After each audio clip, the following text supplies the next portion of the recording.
আসসালামু আলাইকুম। আজকের এই ভিডিওতে আমি আপনাদের সাথে আলোচনা করব বিটিসি মার্কেট আপডেট নিয়ে বিস্তারিত। এরপর আপনাদের সাথে আলোচনা করব যে কয়েনটা অর্থাৎ যে স্টেবল কয়েনটা সবারই প্রিয় ছিল এবং খুবই ট্রাস্টেড ছিল, সে কয়েনটাই কিন্তু আজকেই হিউজ পরিমাণ ডাউন দিছে অর্থাৎ ডিপেক হয়েছিল, ঠিক আপনার হচ্ছে 82 সেন্ট পর্যন্ত হিট করছে। এরপর আপনাদের সাথে আলোচনা করব বিইউএসডি নিয়ে বিস্তারিত, অর্থাৎ এই দুইটা কয়েন এখন যদি আপনাদের থাকে কি করবেন। এই দুইটা স্টেবল কয়েন এখন বর্তমানে ডিপেক অবস্থায় রয়েছে, পরবর্তী কি হতে পারে এবং কি কারণে ডিপেক হয়েছে সেটা ডিটেলস আকারে আপনাদের সাথে শেয়ার করব। তো চলুন তাহলে শুরু করা যাক। This is Ripon from technical BD team. প্রথমে বলে নিচ্ছি, যারা এখন আমাদের চ্যানেলটি সাবস্ক্রাইব করেন নাই তারা অবশ্যই চ্যানেলটি সাবস্ক্রাইব করবেন এবং পাশে থাকা বেল আইকনটা বাজিয়ে দিবেন যাতে পরবর্তী ভিডিওগুলো সবার আগে পেয়ে যান। এবং time to time market update পেতে অবশ্যই আমাদের টেলিগ্রাম চ্যানেলে জয়েন করে নেবেন। এখানে প্রতিনিয়ত মার্কেট আপডেট এবং বিভিন্ন সিগন্যাল দেওয়া হয়। এই ভিডিওর ডেসক্রিপশন বক্সে আমাদের টেলিগ্রাম চ্যানেলের লিঙ্ক দেওয়া থাকবে। তো চলুন তাহলে শুরু করা যাক। আচ্ছা, প্রথমে আমি আপনাদের সাথে বিইউএসডি নিয়ে বিস্তারিত আলোচনা করব। যদি আপনারা লক্ষ্য করেন বর্তমান প্রাইসটা রয়েছে $0.9982, খুবই কাছাকাছি বলা যায় $1। বাট একটা কথা মনে রাখবেন, কোনো স্টেবল কয়েনেই ডিপেক অবস্থায় থাকা ভালো দিক নয়। তো যাই হোক, খুবই কাছাকাছি রয়েছে $1। এটার কারণটাও আপনাদের সাথে শেয়ার করব। এর কারণটা হচ্ছে মূলত বাইন্যান্স এই কয়েনটার পিছনে রয়েছে বা এটাকে সাপোর্ট করতেছে, তাই বিদায় কিন্তু $1 কাছাকাছি বর্তমানেও তারা হচ্ছে হিউজ পরিমাণ মার্কেট ক্যাপ হারানোর পরেও ধরে রাখতে পেরেছে। তো এইটা ডিপেক হওয়ার কারণটা অবশ্যই আপনারা ইতিমধ্যে জানেন, তারপর আপনাদের সাথে শেয়ার করব। এটা ডিপেক হওয়ার কারণটা জানার আগে আমাদেরকে জানতে হবে যে বিইউএসডি ইস্যুকারী প্রতিষ্ঠানটির নাম কি। সেটার নাম হচ্ছে প্যাকজোস। প্যাকজোস দ্বারাই মূলত বিইউএসডি ইস্যু করে থাকে। আর তাদের বিরুদ্ধে একটা মামলা করেছিল স্যাক হচ্ছে ইউনাইটেড স্টেটস ভিত্তিক সিকিউরিটিজ অ্যান্ড এক্সচেঞ্জ কমিশন। আর মামলাটা করার কারণটা যদি আপনাদের সাথে শেয়ার করি, সেটা হচ্ছে আনরেজিস্টার্ড সিকিউরিটি অর্থাৎ অনিবন্ধিত নিরাপত্তার কারণে কিন্তু তারা মামলাটা করেছিল প্যাকজোসের বিরুদ্ধে, যার ফলে বিইউএসডি কয়েন ডিপেক হয়েছে। অর্থাৎ অনেকেই ট্রাস্ট হারিয়ে ফেলছিল, যার ফলে অনেকে সেল দিয়ে দিছে, যার ফলে মার্কেটে একটা প্যানিকনেস ক্রিয়েট হয়েছে এবং হচ্ছে বর্তমানে বিইউএসডি ডিপেক অবস্থায় রয়েছে। আরেকটা বিষয় হচ্ছে বর্তমানে প্যাকজোস কোনো নতুন কয়েন ইস্যু করতেছে না। কারণটা যদি আপনাদেরকে দেখায়, সেটা হচ্ছে এনওয়াইডিএফএস নির্দেশ দিয়েছে যে এনওয়াইডিএফএস এর ফুল ফর্মটা যদি আপনাদেরকে বলি, new York state department of financial service, তাদের নির্দেশেই কিন্তু হচ্ছে প্যাকজোস নতুন করে কোনো বিইউএসডি ইস্যু করতেছে না মার্কেটে, যার ফলে হিউজ পরিমাণ একটা মার্কেট ক্যাপ কিন্তু তারা হারিয়ে ফেলছে। আমি যদি আপনাদেরকে কত পরিমাণ সেটা বলি, 2022 সালের নভেম্বরের রেকর্ড অনুযায়ী সর্বকালের সর্বোচ্চ $23.04 বিলিয়ন মার্কেট ক্যাপ বিইউএসডি অর্জন করে। বর্তমানে প্রায় 63% মার্কেট ক্যাপ ডাউন দিয়ে $8.36 বিলিয়ন রয়েছে।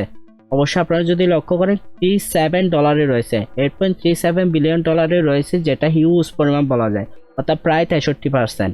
এইরকম মার্কেট ক্যাপ ডাউন দেওয়ার পরেও প্রায় $1 কাছাকাছি বিইউএসডির অবস্থান ধরে রেখেছে। সেটার কারণটা আপনাদেরকে বলেছি, একটা ট্রাস্টেড এক্সচেঞ্জ সাইট যেটা বাইন্যান্স, আর বাইন্যান্স আছে বিদায় তারা কিন্তু এটা ধরে রাখতে পেরেছে। তো এটা একটা ভালো দিক। আশা করা যায় বিইউএসডি তাদের সমস্যাটা সলভ করে তুলবে এবং হচ্ছে তারা আবার পুনরায় স্ট্রং ভাবে ফিরবে, সেটাই আশা করি।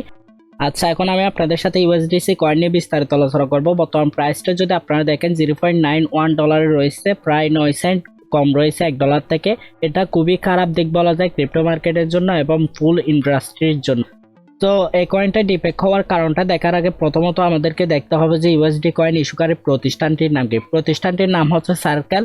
আর এই সার্কেল প্রতিষ্ঠানটি বিভিন্ন ব্যাংকের মধ্যে তাদের রিজার্ভের অংশগুলো রেখেছিল।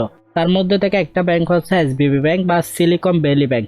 এই ভ্যালি ব্যাংকের মধ্যে তাদের ফান্ডের অর্থাৎ তাদের রিজার্ভের $3.3 বিলিয়ন ছিল, যা হচ্ছে উক্ত ব্যাংকটি কোলাপস হওয়ার ভিত্তিতে এখন তারা ফেরত পাচ্ছে না, যার ফলে তারা একটা লিকুইডিটি শর্টের মধ্যে রয়েছে। এবং এর ফলে বাইন্যান্স কি করছে, যে ইউএসডিসি ডিপোজিটের ভিত্তিতে তারা অটোমেটিক্যালি বিইউএসডিতে রূপান্তর করে নিত, সেটা এখন করতেছে না বিকজ অফ হাই ইনফ্লোস অর্থাৎ উচ্চ ডিপোজিটের কারণে। ঠিক আছে। আচ্ছা, $3.3 বিলিয়ন হচ্ছে $40 বিলিয়ন থেকে। এখানে যদি আপনারা লক্ষ্য করেন, $3.3 billion of the $14 billion of USDC reserves remain at SVB, অর্থাৎ এসবিবি ব্যাংকে সিলিকন ভ্যালি ব্যাংকের মধ্যে $3.3 বিলিয়ন রয়েছে $40 বিলিয়ন থেকে। বাট এটা খুবই অল্প অংশ, বাট হিউজ পরিমাণ একটা ডাউন দিয়ে দিচ্ছে বিভিন্ন প্যানিক অবস্থার কারণে।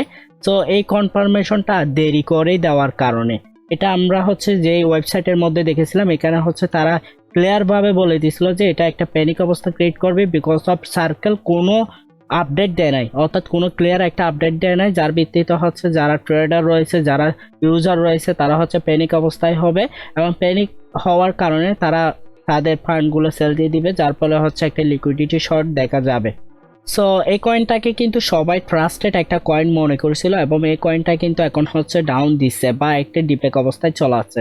তো এই কয়েনটা কি আবার তাদের হচ্ছে প্যাকটা ব্যাক আনতে পারবে কিনা সে বিষয়ে আমি আপনাদেরকে ক্লিয়ার ধারণা দিতে পারবো না, বাট এটা নিয়ে বলতে পারি বর্তমানে এই কয়েনের মধ্যে ইনভলভ না হওয়াই বেটার বিকজ অফ এরকম ডিপেক অবস্থায় হিউজ পরিমাণ ডাউন দিচ্ছে। আপনারা যদি লক্ষ্য করেন প্রায় পার্সেন্টেজ আকারে প্রায় 18% বা 17% ডাউন দিচ্ছে, অর্থাৎ অলমোস্ট 82 সেন্টের দিকে হিট করছে। তো আরও ডাউন দিতে পারে, আরও প্যানিক হতে পারে। তো এখান থেকে বের হয়ে যাওয়াই বেটার। যদি আপনার অল্প ডলার হয় এটা নিয়ে বের হয়ে যান, এবং বেশি ডলার হয়ে থাকলেও যদি আপনি লসের মধ্যে হিউজ পরিমাণ লসের মধ্যে না থাকেন, অল্প লস যদি হয়ে থাকে তাহলে এটা থেকে বের হয়ে যান। আর বিইউএসডি কয়েনের বিষয়ে যদি আপনাদেরকে বলি, এই কয়েনটা হচ্ছে তেমন ডাউন দেয় নাই, বাট এটাও একটা ডিপেক অবস্থায় রয়েছে। বাট বলা যায় যে প্যাকজস হচ্ছে এখন যে মামলার মধ্যে রয়েছে, এই মামলাটা যদি স্যাক তাদের মধ্যে নিয়ে যায়, অর্থাৎ তারাই যদি জয় হয়, স্যাক তারা যে সমস্যাটা বলেছিল সিকিউরিটিস প্রবলেম, এই সিকিউরিটিস অনুবন্ধিত থাকার কারণেই তারা মামলাটা করেছিল, এবং মামলাটাতে যদি প্যাকজস কোনো কারণে হেরে যায় তাহলে এটাতেও আমরা একটা ভালো পরিমাণ ডাউন দেখতে পারি। তো এটাও একটা খারাপ দিক, তার কারণে আমাদেরকে অবশ্যই সতর্ক থাকতে হবে এবং এটা থেকে দূরে থাকতে হবে। আরেকটা বিষয় মনে রাখবেন, বিইউএসডির সাথে অবশ্যই বাইন্যান্স রয়েছে, যার ভিত্তিতে আমাদের একটু হলেও সেফ থাকা মানে সেফ থাকতে পারি, যার ফলে বলা যায় এই কয়েনটা তেমন ডাউন নাও দিতে পারে, বাট অবশ্যই সতর্কতা খুবই গুরুত্বপূর্ণ। এরপর আপনাদের সাথে বিটিসি নিয়ে আলোচনা করব। বিটিসি মার্কেট প্রাইসটা আসলে কি বলবো ভাই, এখন বর্তমানে মার্কেট সেন্টিমেন্ট অর্থাৎ ক্রিপ্টো সেন্টিমেন্ট যে অবস্থায় রয়েছে, এখন বলা যায় মার্কেট যে আপের দিকে যাবে সেটাও আশা করাটা বোকামি হয়ে যাচ্ছে।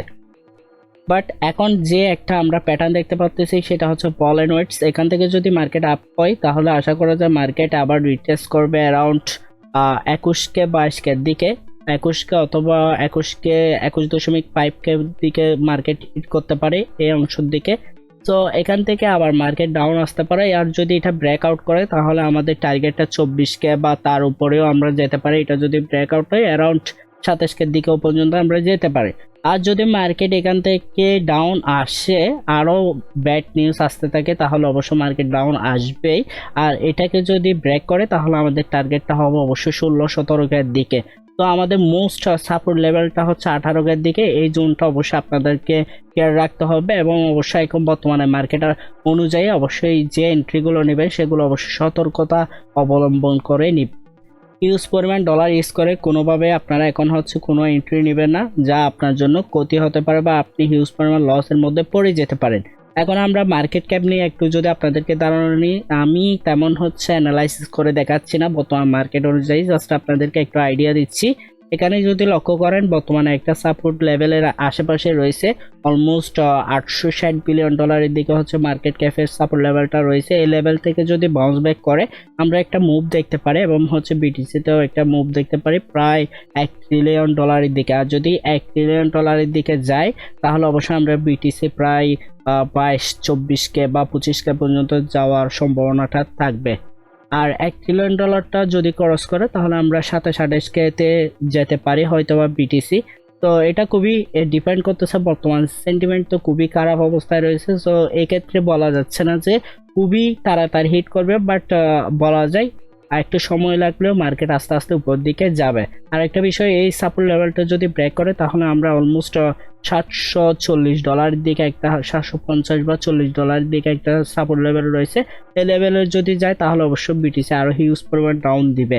তো মোস্ট ইম্পর্টেন্ট একটা কথা বলে দিই, যারা এখনো ইউএসডিসি কয়েনটাকে ফলো করতেছেন না তারা অবশ্যই এটা থেকে দূরে থাকেন, বিকজ অফ এই কয়েনটাতে বিভিন্ন প্রকার এই কয়েনটা থেকে যে প্রফিটটা করার আশা করতেছেন আসলে প্রফিট করার চেয়ে হয়তো বা লসও বেশি হতে পারে।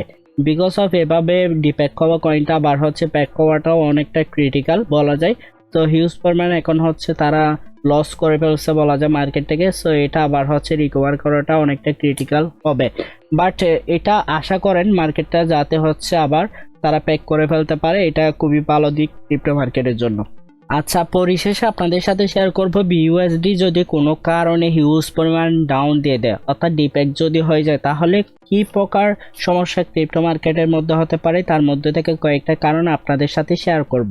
তার মধ্যে থেকে প্রথম কারণটা হচ্ছে মানুষজন ক্রিপ্টো মার্কেটের ইউএসডিটি বলেন, বিইউএসডি বলেন, অন্যান্য যেসব স্টেবল কয়েন রয়েছে প্রত্যেকটা কয়েনের মধ্যে থেকে তাদের ট্রাস্টটা হারিয়ে ফেলবে, যার ফলে বিভিন্ন এক্সচেঞ্জ সাইট যেগুলো রয়েছে যেমন বাইন্যান্স, তারপর হচ্ছে অন্যান্য যেসব এক্সচেঞ্জ সাইট রয়েছে কয়েনবেস বলেন বা অন্য কিউকয়েন বলেন, যেটাই বলেন না কেন প্রত্যেকটা এক্সচেঞ্জ সাইটের মধ্যে কিন্তু ট্রেডিং ভলিউম হ্রাস পাবে, যেটা ক্রিপ্টো মার্কেটের জন্য খুবই খারাপ দিক বলা যেতে পারে। এছাড়াও বিভিন্ন এক্সচেঞ্জ সাইটের মধ্যে তাদেরও তো একটা খারাপ খবর অবশ্যই। এছাড়াও যদি বিইউএসডি ডাউন দেয় বা বিইউএসডি ডিপ্যাক হয় তাহলে অবশ্যই বাইন্যান্সের জন্যই বিশেষ করে তাদের সমস্যা হবে অনেক দিক দিয়ে। বিকজ অফ বিইউএসডি থেকে তারা হচ্ছে রাজস্ব ইনকাম করে, তাদের একটা ইনকাম হয়, এই ইনকামটা অফ হয়ে যাবে। সো এই বিষয়ে কয়েনগুলো এর একটা মতামত বলেছেন, তারা বলেছেন যে সেকের ক্র্যাকডাউন নিশ্চিতভাবে স্টেবল কয়েন স্পেসে বাইন্যান্সের উচ্চাকাঙ্ক্ষার উপর ধাক্কা দিবে। বিইউএসডি এর মার্কেট শেয়ার বাড়ানোর জন্য তাদের প্রচেষ্টাকে পূর্বাবস্থায় পেলে বিইউএসডি বন্ধ করা হলে বাইন্যান্সকে আর্থিকভাবে প্রভাবিত করবে, কারণ এটি বিইউএসডি থেকে রাজস্ব আহরণ করে। এখানে বোঝানো হয়েছে বাইন্যান্স হচ্ছে বিইউএসডির মাধ্যমে ইনকাম করে থাকে, আর এটা যদি কোনো কারণে ডিপ্যাক হয় তাদের এই ইনকামটা বন্ধ হয়ে যাবে, যেটা বাইন্যান্সকে অনেক দিক দিয়ে ধাক্কা দিবে। এছাড়াও আরেকটা দুবাইয়ের আমি যদি আপনাদেরকে বলি তাহলে বুঝতে পারবেন। দুবাই ভিত্তিক আইটেলারের সিইও মোহাম্মদ তাহের কায়ামের মতে স্টেবল কয়েন বাজারে একটি উল্লেখযোগ্য সংকোচন করতে পারে, কারণ ব্যবহারকারীরা এই টোকেনগুলি যে কোনো মুহূর্তে বন্ধ হয়ে যেতে পারে, এই বইয়ে এই টোকেনগুলি ব্যবহার করা থেকে বিরত থাকবে এবং এর ফলে অবশ্যই ক্রিপ্টোকারেন্সি মার্কেট একটা তারল্য সংকটে পড়বে। এছাড়াও ট্রেডিং ভলিউম হ্রাস পেতে পারে। তো এটা খুবই ইম্পর্টেন্ট বিষয়। এই এখন যে অবস্থাটা চলতেছে ইউএসডিসি বলেন, বিইউএসডি বলেন, যেভাবে ডিপ্যাক হচ্ছে এটা খুবই খারাপ দিক ক্রিপ্টো মার্কেটের জন্য। এটা যাতে খুব তাড়াতাড়ি সলভ হয়ে যায় এটার জন্য সবাই দোয়া করেন, এটাই কামনা রাখি যাতে তারা পেগে চলে আসতে পারে, তাদের সকল সমস্যার সমাধান করে ফেলতে পারে। তো ফ্রেন্ডস, আজকের ভিডিওটা এই পর্যন্ত। যদি ভালো লাগে থাকে তাহলে অবশ্যই লাইক, কমেন্ট এবং শেয়ার করবেন। যারা এখনো আমাদের চ্যানেলটি সাবস্ক্রাইব করেন নাই তারা অবশ্যই চ্যানেলটি সাবস্ক্রাইব করবেন, এবং যারা আমাদের টেলিগ্রাম চ্যানেলে জয়েন করেন নাই তারা অবশ্যই জয়েন করে নেবেন পরবর্তী মার্কেট আপডেটগুলো টাইম টু টাইম পাওয়ার জন্য। তো ফ্রেন্ডস, ভালো থাকবেন, সুস্থ থাকবেন, আল্লাহ হাফেজ।